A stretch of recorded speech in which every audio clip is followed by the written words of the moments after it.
Running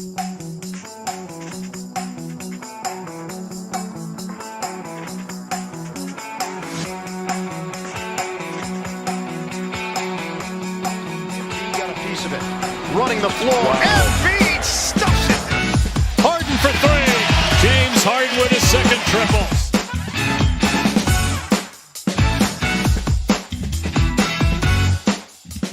What's up, everyone? Welcome back to another episode of the Pick Swap Podcast.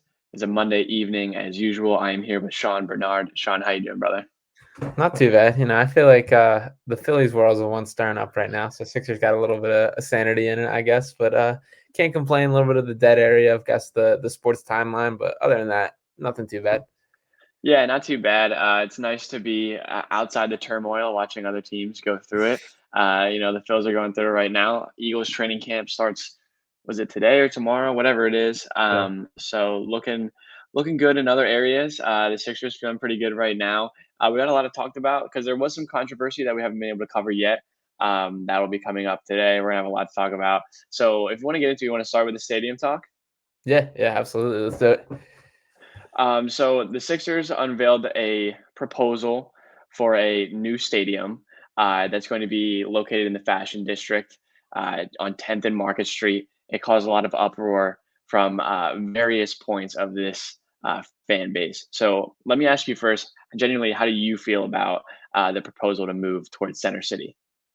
Yeah, I'm split a little bit. I think I had a more negative reaction at first and kind of have talked myself into it a little bit. I mean, first off, I'm not sold it's going to happen yet. There's a ton of steps they still have to go through. Essentially, the first 3 years of the plan are basically arguing over it and getting the logistics and trying to get clearance and that kind of thing. So there's a long way to go. But I do think there's a cool aspect of having it more in the city, more in the heart of Philadelphia. And as much as there's something cool about kind of all the franchises being in the same area, the same complex with all the major stadiums, I don't think it'll take away from that too much. And people that want to go to Sixers games are still going to go to Sixers games. So I think there's an aspect of it that'd be cool. There's pros and cons of both, but I've kind of talked myself into it. Yeah, I think I'm in the same page there. Originally, I was like, no, I don't like that at all. But because I do like the sports complex, it's pretty unique with the city. There's not a lot of other cities in the country that have all four major sports, right in the same area, same place, same time.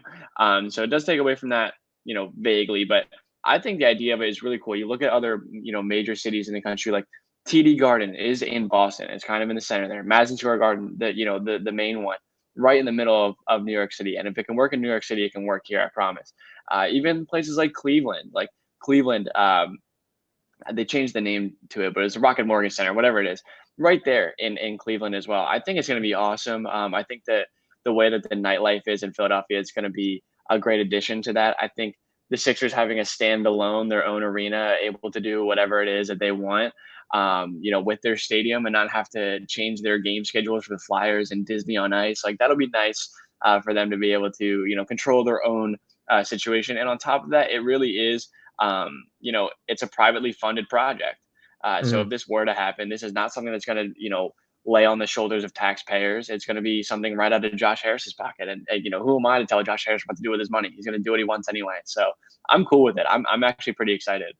Yeah, I do think the privately funded is a big deal. I also think obviously money is the end goal of everything. And I think owning their own stadium is a huge part of that. That's what they want to do, having their own Sixers identity, which I do think could be cool. I think there's something, as much as they did at the Wells Fargo Center, they kind of did everything possible when it was a Sixers game and flipped the switch pretty well. But to have their own full-time place and to be able to decorate it and do it themselves and make sure the setup's cool, it could be awesome. I think my main opinion of this comes down to how well everything's done. I get the transportation issues are going to be a big deal. It's going to be much more public transit heavy. One of the nice things now about kind of the stadium complex, especially for people coming from out of the city into it, coming off New Jersey, coming right off the bridge and hopping on, life's pretty easy. So there's something cool about that aspect of it. But if they can, I don't know, figure it out, make sure the in and outs are a little easy and get the setup right, it could be very cool. So I think the execution is going to play a big role in it. But if they do it right, it could be awesome. I also think it's something it's surprising to hear these people get upset about certain things. No one cared about SEPTA until, it potentially changed the way. It's a lot of people from outside the city that are concerned about the city itself. People that are here, in and around the city of Philadelphia, I think are stoked about it because I think it's going to be an awesome, addition to that portion of the city. Fashion District is kind of a dead area. If you guys have ever been down in that area, it's like, there's that little shopping mall that's there. It's pretty cool. But outside that, the farther east you go, there's not too much there. So I think it's going to be awesome. It's It's also something also that people are, sorry, go ahead. it's also just so far away too. That's what I was Like, going to say. yeah, It's a decade away. yeah. Shout out Joel Embiid for the tweet. Always kind of on the money with everything, and just kind of with the old man emojis. So I love that. But I know people get so fired up. People want an excuse to fight about anything. So getting so fired up about Sure. everything that's literally a decade away, not pretty much a decade away, is a Yeah. little funny to me. Yeah, I was gonna say I'll be easily into my 30s by the time this that stadium comes to life if it does happen. Joel Embiid's career, maybe it's at the wit's end. Maybe he's still battling through some stuff towards the end of his career, but I can't imagine another decade of Joel Embiid. That'd be pretty incredible for him. But you want to move on? We'll talk about the James Harden contract. We touched a little bit on it before, but since then he's officially signed. Mhm. What did you think of the full deal? Yeah, so I guess finally the ink has been dried. There's been a number on paper, and that's kind of been the real deal. I'm excited by it. I mean, I think it isn't a surprise. It's pretty much what we all were expecting, but it is the 1+1. He's got the 1 year deal and then the player option. Took about $15 million pay cut as expected. They have about $4 million of wiggle room underneath the salary cap or before being hard cap, which is a notable thing as far as like going through the regular season or even at the tail end of the offseason if they're still trying to make some moves.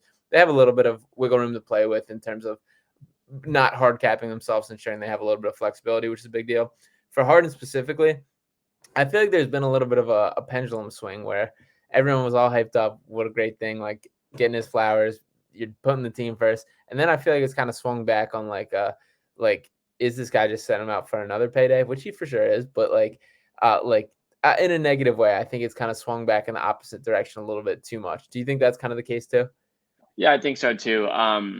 Man, I think there's something to be said about a guy that's willing to, it's a help me help you, right? I'm gonna help you right now, and we're gonna help the team try to put together a product on the court with the extra money that I'm gonna provide.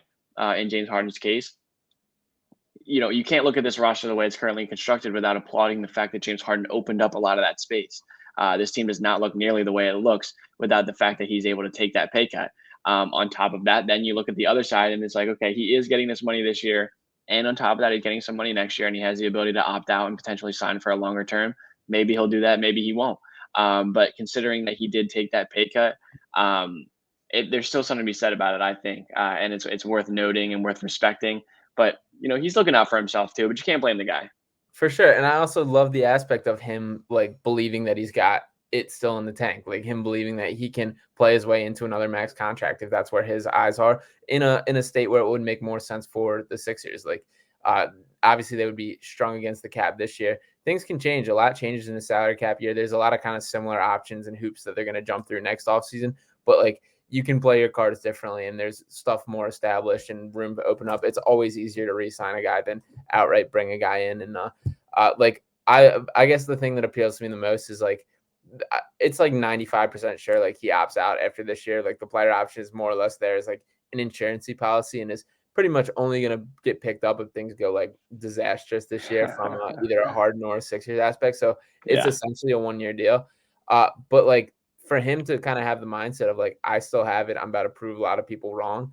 That's a great thing for the Sixers. Like to get that version of James Harden, a locked in guy ready to make a statement. That's what we want. So I'm excited to see that. And I think that's a great sign for where his mindset is moving forward. Yeah, we didn't get to touch on it too much last week. That there was a lot of quotes that came out from Harden and a lot of things that came out, on top of his wine and everything that he did with that. But some pretty cool stuff that came out. I think he like from all the pictures and things that we've seen, he looks like he's getting himself in a good shape. He talked about the injury to his hamstring and how that held him back, and how he wants to be more aggressive and he wants to take a better stand coming into the season. I was talking to a coworker today. I'm super excited for the season to start already. I know we touched on that last week as well, but looking at him and if he's able to get back to even a little bit better form of what he was with the Sixers last year, if he's able to give you 24 and 10 rather than 20 and 10, like there's a big difference that can be made with what James Harden brings to the table. And I think that he's really looking. I mean, he has to prove himself again. And that's Yeah. a dangerous thing when a guy takes it the right way, and it looks like he's taking it the right way. So I'm incredibly excited for what he's going to bring to the table this season.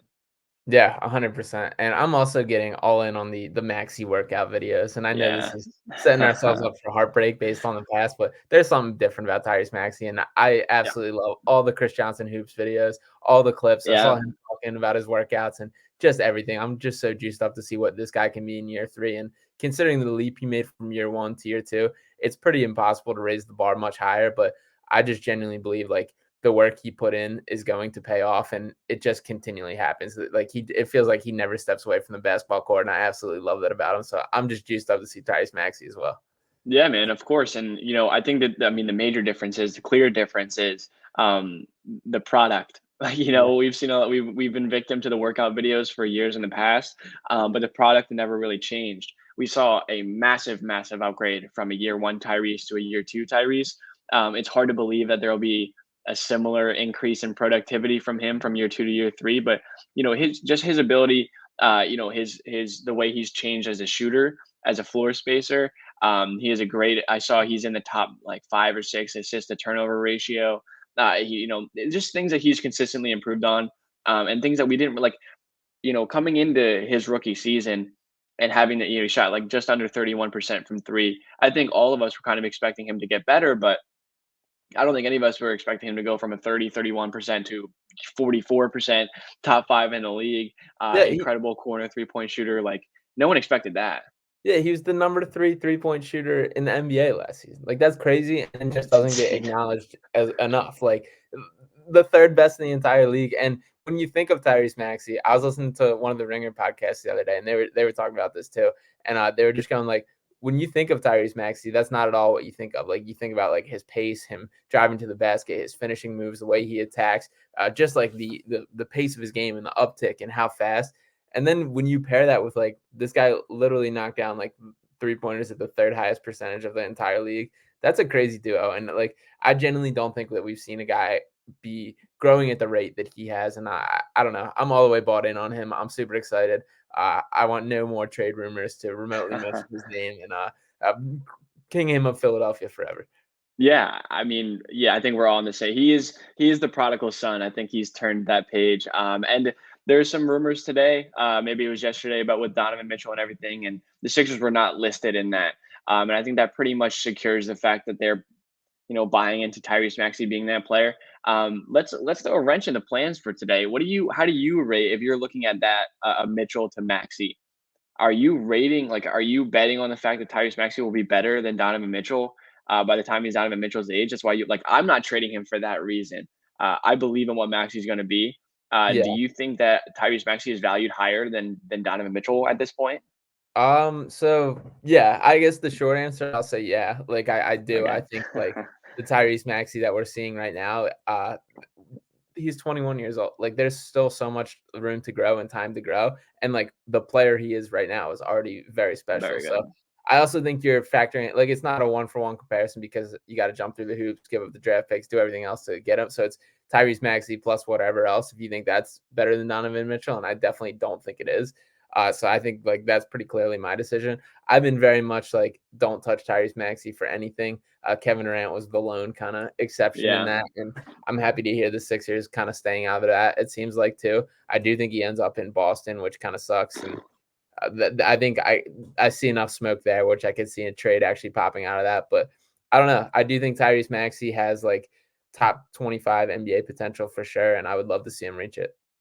I think, yeah, I mean, to skip a little bit, I don't think Kevin Durant gets traded. I think he plays with the Nets for this season at least. But yeah, man, I mean, I've never been a Donovan Mitchell fan. Let that be known pretty early. But when I think about Tyrese Maxey, what he is efficiency wise, fitting into this offense, Tyrese Maxey is doing what Donovan Mitchell would be doing. Like, do you think Donovan Mitchell will be averaging 25 a night? Like, he's not going to get the shots. He's not going to get the amount of shots that he needs to put up the numbers that he does. So I'm way far beyond that. I'm super happy that they're it seems like Daryl Morey's on the same page with us as well. He values Tyrese Maxey very highly. I think looking back to his rookie season and the Kyle Lowry thing, Yeah. the idea What a that they disaster were that kind would of be. hanging Tyrese Maxey out on the balance for potentially Kyle Lowry late in that season, and we had discussions about that. I'm not sure that we were really on the wave of trying to bring Kyle Lowry here. I know I was a fan of that idea, but Tyrese Maxey's where if that's where they drew the line, I'm pretty happy that it worked out the way it did. Hmm. Kid special, and I saw some advanced analytics the other day. And again, don't ask me how to explain them because I can't. But I saw a chart. This is classic. I saw a chart, and Tyrese Maxey defensively was rated pretty well as well. And for a guy of his size and stature, being able to perform at a decent level defensively changes the entire thing. I mean, he's just a hustler. He's a kid that tries hard. That's Yeah. all defense is at a point. So on that end as well, you're getting a really solid, smart, and high intensity defender on top of all of the offense that he brings. You can't really like quantify that. He's just done such a great job. So between the two of them, Harden and Maxey, the backcourt was really looking to shape up really nicely for this season. Yeah, definitely. And defensively, I mean, he's obviously going to be limited in who he can match up Mm. with, but I do trust like a guy that's going to try his ass off on the defensive side of the ball, chase around screens, do whatever needed to get his hands active. That's definitely been what has held him back to this point. I would say more so than anything. With Doc Rivers specifically, that's pretty much all he talked about in his rookie year was like defensively he wasn't ready, like losing Simon, stuff like that.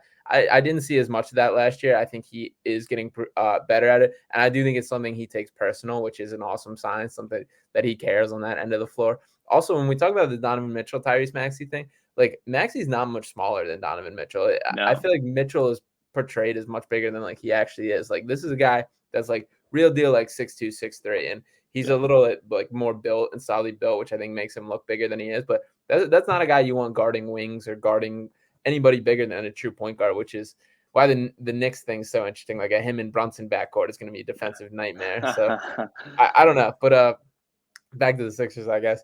But with Maxey, my question for you, real quick: who you think outscores the other one out of James Harden and Tyrese Maxey next year? Who do you think average more points per that's game? an that's an interesting question. Mhm. I think it's probably still Harden. Um, I think it's probably still Harden. I mean, Maxey was at 18, right? Like right around 18 last year. Mhm. How much more do you think? Like, I think Harden gives you 24 this year. Like, do you think Maxey gives you 24? I don't think so. Not with there's not enough ball to go around. I feel like at that point, I think just based off the sheer number of pick and rolls that Harden's going to be put in with Embiid, the amount of attention that he draws. Maybe if Harden's numbers dip a little bit and Maxey's go up a little bit, you could see them both hanging around that 20 to 21 range. I could see it happening, but I think for now I'll put my money on Harden. What about you? You thinking Maxey? Yeah, so Maxey averaged 17.5 per game last year. Harden averaged throughout the year 22. He averaged 21 with the Sixers and 22.5 with the Nets. If I'm comparing them for this year, I'm taking Tyrese Maxey to outscore James Harden. And Okay. I don't necessarily mean that as a dig at Harden at all. I think his like playmaking is one of the major keys in this. And I think that like hasn't been acknowledged enough what a benefit that his addition has been for Tyrese Maxey's growth. Because as much as like Tyrese Maxey's frame size would indicate he's a point guard, that's really not his game. He's a guy that's at his best scoring the basketball, having those like playmaking responsibilities taken off his plate, which he did improve greatly at and did a pretty good job when he was tasked with it in the pre-Harden time last year. Like I was impressed with the way that he improved and made an effort to improve with that side of his game, but that's really just not who he is naturally. And so I think it's awesome to have a full year of Harden letting him be fully unlocked, letting Maxey do his thing. And I do think he outscores James Harden this year. I would probably put the number. I do think Maxey eclipses 20 for sure. I think he's probably going to be in like the 22 range. And I think Mhm. Harden's a little notch below that, to be honest. I think he's going to average over 10 assists and be more of a well-rounded game, which I think is going to be his focus. Interesting. I love to hear it though. I'm with that. Anytime Tyrese Maxey can get boosted there, and I mean he's fully capable of putting up those numbers. I think, especially at this point, expanding his game, gaining a little bit more respect as well. Um, One thing I want to talk about also is, we've seen a lot of bad jerseys, right, recently. Mhm. Yeah. A lot of bad jerseys in the NBA, a Jazz. lot of boring ones. The Jazz ones are terrible, and I love it because just like the Jazz are in turmoil. It's just fun for us. Um, we're gonna talk about the Sixers jerseys later on, but it seems like they could be heading for some changes as well, or at least some good additions. But something we like to talk about with these jerseys is our partner, Sports Displays.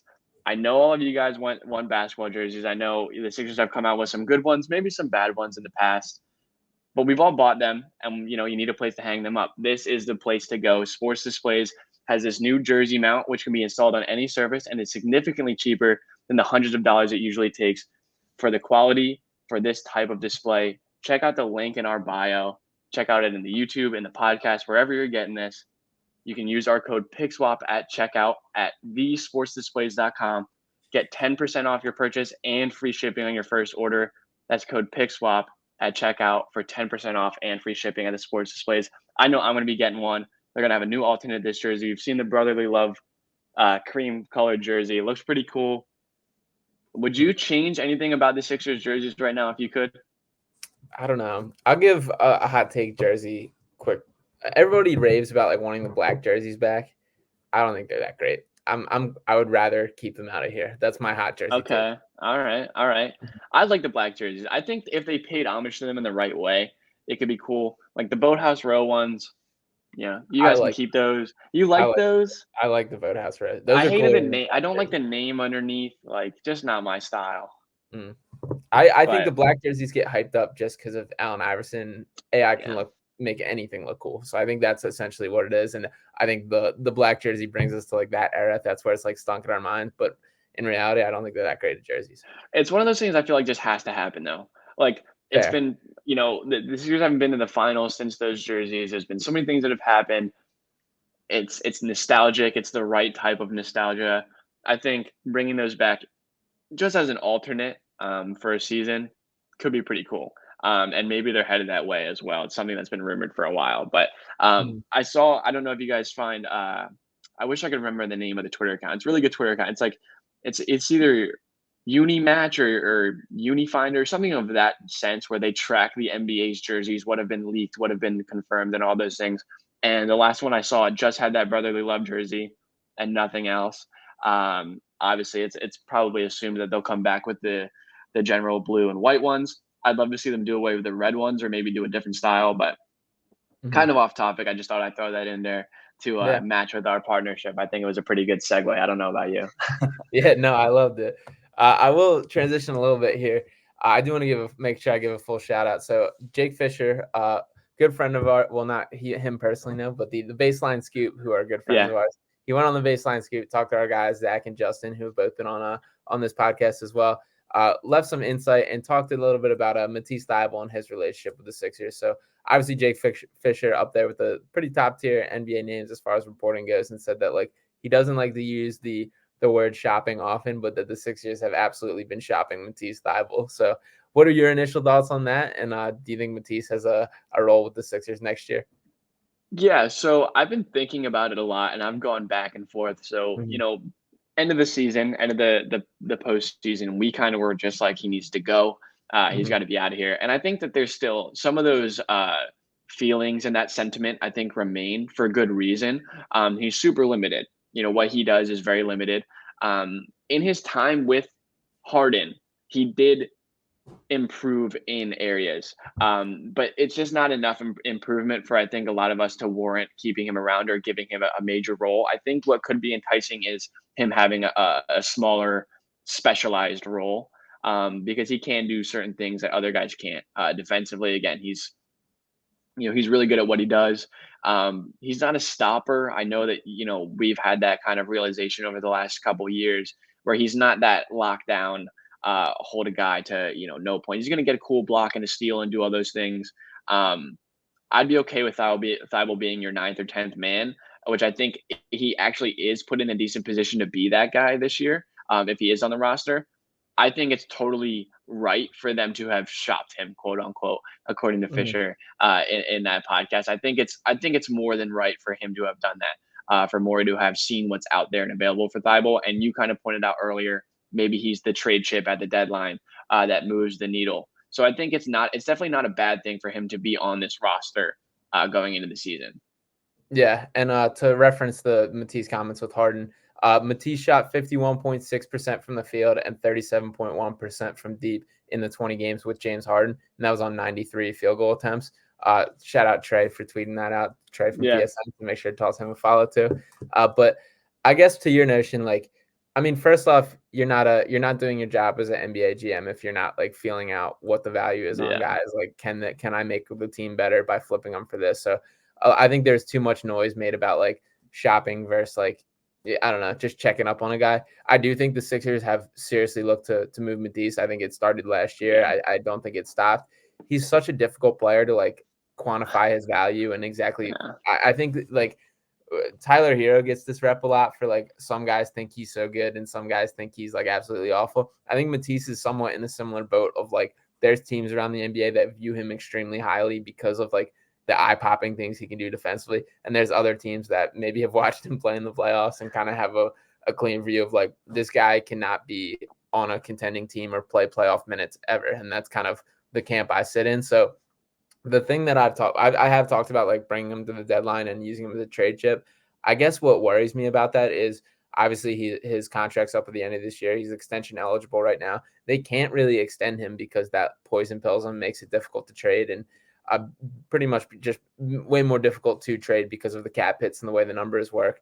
So you can't really extend him now. If you take him to the deadline, you're kind of running the risk of letting him walk for free, which I mean, I don't think is the worst case scenario in this situation. I'm usually very against like letting guys walk for free because of like you're getting nothing back, you're losing value, but like you're kind of running that risk. I think that might be the best option because you kind of if there's nothing on the market that's worthwhile, which if there was, I think Morty would have pulled the trigger right now. You might as well kind of run it back with the guy you at least know what he's got. You still can use him sparingly in the right moments. I don't know. I would not be upset at all if there is a Matisse trade before the offseason's over. Yeah, and I think they're kind of teetering on this line right now. With the amount of players they have rostered, with the guys I think are in their rotation bait, or compared to the guys that are on the edge of that rotation, I think Matisse is on that edge. I don't know. I think if you think that Harden can kind of optimize him or bring him to a better level, he's going to be getting wide open shots. It's really whether or not he can hit them.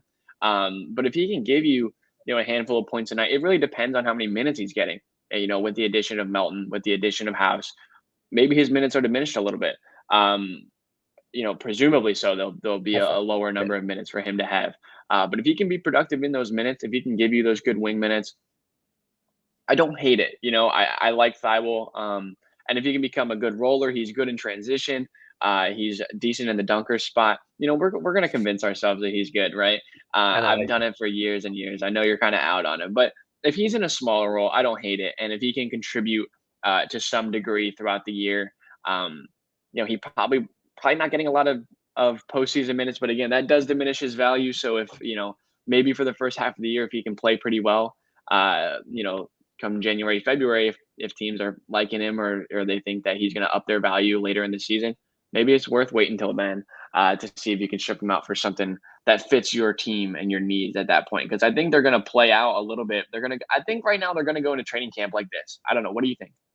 Yeah, I mean, I think more. I've pretty much throughout the offseason really thought there was going to be like a Matisse and Furkan for another role player trade. I thought that was pretty much a certainty. The fact that it hasn't happened yet, the James Harden officially signing the contract gives me a little bit of like, all right, this offseason might be over. Like that might be, there's nothing dead set enough that's going to happen. I still think it's definitely in the works. And obviously the Kevin Durant and Donovan Mitchell rumors have pretty much like stagnated the whole NBA offseason. And I do think Morey is going to keep his eyes out on like what the falling out of those guys are. And I obviously don't mean the big name stars, but I mean like whatever role players become available, whether it is like Patrick Beverley, Jared Vanderbilt, anybody from the Jazz that as they flip into rebuild mode, that kind of thing. The Eric Gordon talks, I think those are pretty much gone at this point. But anyway, for Matisse specifically, like my issue with waiting is when you make a trade at the deadline, especially for a guy that's on an expiring contract, you're looking for that as like your missing piece. And I can't think of a single NBA team that can talk themselves into like Matisse being like a missing piece kind of deal because of we've just talked about how he can't play in the playoffs. And like that's essentially why you would be making the deal unless you're trying to like get a little birds right or make the cap a little easier on you. But even then, I just don't think he's regarded highly enough for that to be like warranted to pull the deal on a trigger. So to me, it kind of is like you're either trading him now or you're not, even though I'll still hold out hope throughout. I think it's one of those things too, though, is like, 20 games into the season, 25 games into the season, if one team's like, oh shit, we're not playing nearly as well as we thought, Sure. maybe there's, they can convince themselves that Thybulle could be at least a momentum turner of some sort, a team that's, good on offense, but terrible on defense and thinks maybe he can fix that a little bit. I could see that working. All I'm saying is that he probably shouldn't be comfortable until like whenever the deadline is at the 10th. He shouldn't be. He should not be comfortable until February 11th. You know what I mean? Like he should Yeah. be. He's probably gonna be on his toes the entire time, and maybe that'll bring something out in him. I don't know. Yeah, and guys tend to play better in contract years, so maybe he gets a little extra juice in the 3-point shot. We've talked all along about Matisse Thybulle, an average 3-point shooter, and he's like his elite 3-and-D guy. So it's also like, to me, raises red flags how he's perceived as one of the best perimeter defenders in the NBA, and we've just continually talked about how the Sixers like lack wing defenders, and it's like, shouldn't that kind of correlate a little more? And I get he's more guard like he likes to guard smaller guys more. He's more like, he does better when just like clamping up a Steph Curry than like rotated out on like a Jason Tatum kind of thing, because he likes to use his length, swallow up guys. And I don't know, I'm just never fully going to buy in on like his defensive style. Not my thing. I would much rather a team friendly defender who switches right, rotates right, calls out things, rather than just is glued to a guy, chase him around, try and poke it out from behind. Too high risk, too high reward for me. But then again, like, there's just not my flavor. I'm sure there's people that love it, and there definitely are from the Matisse Thybulle, the stands or whatever. So I don't know. I do think Matisse's like days in Philadelphia won't extend past this year at the very latest. So when looking at it like that, I just have the mindset of, if you can get something, do it. Yeah, I think that's fine too. I think it's all fine. I think a lot of us have looked at like Sixers fans have just a strange relationship with the players. Like Matisse, I was a cute kid, and everyone just like loves him because he's like cute and like he doesn't wear shoes and he made YouTube videos. Like, don't get me wrong, I like him for it too. But is that going to keep me from like putting you on the trading block? Probably not. And I think that's probably where a lot of people are standing right now, is the people that are going to hold on to that love of him for what he was when he was a rookie. And it was like super fun seeing him do the steals and the breakaways and catching the lobs from Simmons and all that stuff. But like the era is over. So I don't have a problem with him being, potentially traded. If he is traded, fine, so be it. If he's not traded, also fine, so be it. I think he can contribute at a decent level with this team going forward into the season, and maybe him and Harden find a good balance where maybe Harden can make him into a role player, and we've seen him do it before. Harden has that ability, so I don't put that out of the question either. Maybe he's able to figure it out and contribite for the year. Yeah, we can hope. I think the Tyrese Maxey has taken some of Matisse's shine as far as like the cute little guy on the team, or the fan Yeah, favorite, in terms of like, yeah, he's got all the smile, he's got everything you like and everything that we loved about Matisse. And when comparing like career trajectories, it's not even close. Now, granted, like Matisse is older, but that's even more of a negative in my mind. Like, Maxey's taken this yeah, 1-year leap that's been so impressive, and I don't want to compare it because that's such like a rare feat of how much he's improved. But like Matisse, he's 25 years old, has been in college for 4 years and in the NBA for 3. Like, I would say his stock right now is probably at the lowest it's been since he was like a sophomore in college, which is like rough to see from him. So I don't know. I'm very frustrated by how his career has kind of gone, and I still think there's hope for him to like get back on track. But he just kind of seems to lack a little bit of that like drive toward basketball and just like commitment to the sport. Like, it's so hard in the NBA, like how basketball really becomes your life. Like, you have to let it become your life, and we see it with like Maxey, and I feel bad that I keep comparing him, but like Matisse just doesn't seem to have that like attractiveness to like, if I'm just free, let me just go pick up a basketball. Like, even back to, do you remember last year when Tobias like took him under his wing and they were out in like California training, and he's like asking about going like surfing and stuff. It's like, dude, like, you're here to work. Like, that was the plan. So I don't know. There's something about that just like, to me, I want my like role players to be guys that are like all in on basketball, and that's not really Matisse. Yeah, and you can love him or hate him for it. It is what it is. We need to see some Matisse summer workout videos. I think that would solve everything. Is if we saw a little I did highlight that. mixtape of Matisse in the off season. I would love to see that. But I don't know, man.